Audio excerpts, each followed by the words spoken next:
আসসালামু আলাইকুম রহমতুল্লাহি আবরাকাতু। প্রিয় দর্শক বন্ধুরা, আমি আব্দুর রহমান আজাদ। আজ পবিত্র জুমাবার। সবাইকে পবিত্র জুমাবারের শুভেচ্ছা ও ভালোবাসা। জুমা মুবারক। সবাই একটা জিনিস খুব লক্ষ্য করবেন, আমি জানি কিনা আপনারা লক্ষ্য করছেন কিনা।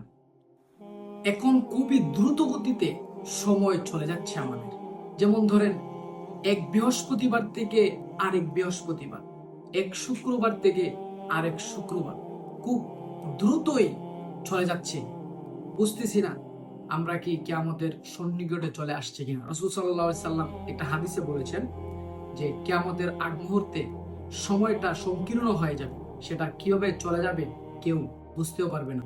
আমরাও বর্তমানে আমাদের সময়টা, সপ্তাহ, মাস, বছর কিভাবে চলে যাচ্ছে আমরা কেউই বলতে পারতেছি না। আল্লাহ তাআলা যেন আমাদের সবার হায়াতে বারাকা দান করেন এবং সময় থাকতে থাকতে যেন আল্লাহ এবং তার রসুলের মোহাব্বত আমাদের অন্তরে বাড়িয়ে দেন এবং আমাদের সবাইকে যেন প্রকৃত মুমিন মুসলমান হিসেবে কবুল করেন।